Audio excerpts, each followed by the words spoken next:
देखने आए, कोई बात नहीं। इसीलिए काया कथाओं में जिस दिन कृष्ण जी का जन्म हो तो लेट तो होना ही है, क्योंकि रात्रि के 12 बजे जो हुए, अब जैसे तैसे सबको जगना ही पड़ता है, क्योंकि आरती करना है रात्रि के 12 बजे। क्या अभी तो 12 बजा है। बोले राधे राधे, राधे राधे। बोलिए श्री बाल की आज निर्गत हो गए हैं। यहाँ पर सभी असुरों को भेजा उस ब्रजमंडल में चले जहाँ पर नंद बाबा के घर में बालक का जन्म नहीं हुआ था। बालक के जन्म के लिए लालायित हैं, बूढ़े हैं ही। महाराज सांडिल्य पधारे और सांडिल्य ने जब सुना है घर में बालक नहीं है तो प्रतिष्ठित यज्ञ किया, यानी अनुष्ठान किया और सुंदर समय जान करके उनके घर में बालक को जन्म होएगा। इसीलिए रात्रि भर सब बालक के लिए इंतजार करते रहे। सुनंदा महारानी भी आ गई और अपनी भाभी की सेवा में आज प्रातः काल जब उठती हैं तो उन्हें पता चलता है कि यहाँ बालक का जन्म हो चुका है। नील कमल के समान है। अब तो रहा नहीं गया। काशी की थाली बजाते बजाते कहने लगी, अरे नंद बाबा, अरे बाबा कहाँ गए, कहाँ गए? आपके घर में लाला को जन्म भयो है। बोलो नंद के लाला की, नंद के लाला की। नंदस्तार मजूद पन्ने जाता हलारो महामना आहु विप्राण वेद ज्ञान स्नातः सुचिर लगितः। आज नंद बाबा के घर में लाला के जन्म की बधाई हो रही है। नंद बाबा ने जब देखा कि घर में लाला की जन्म हुई है तो सुंदर सब लोग यमुना में गए, खूब नहाए, सबको नहवाए और सुंदर सुंदर वस्त्राभूषण पहन करके आए। बालक को भी स्नान आदि करा करके, जात आदि करवा करके सब लोग बधाई देने के लिए नंद बाबा के यहाँ आ रहे हैं। आइए हम सब मिलकर के भी एक दो बधाई का आनंद लेते हुए आरती का आनंद लेंगे। बोली भक्त वत्सल भगवान।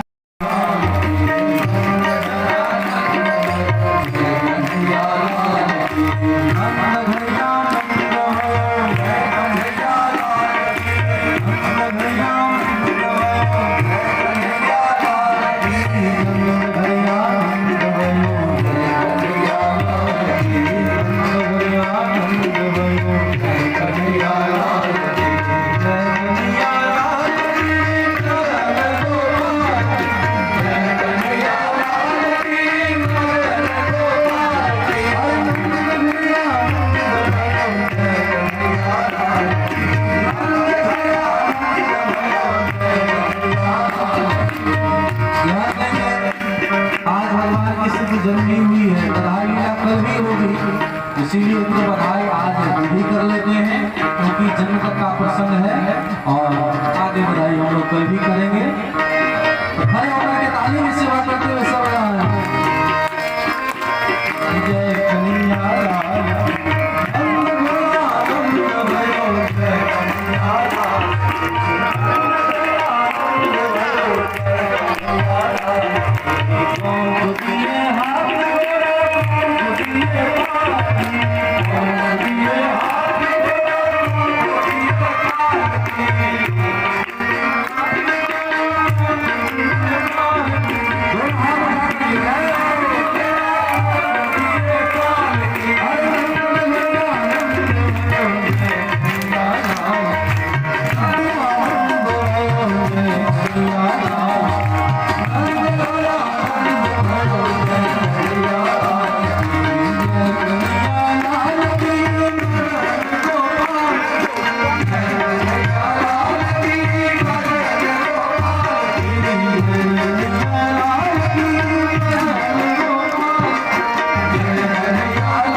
बोलो नंद के लाला की यशोदा के दुलारा की बड़ा सुंदर ढंग से बधाई हो रही है।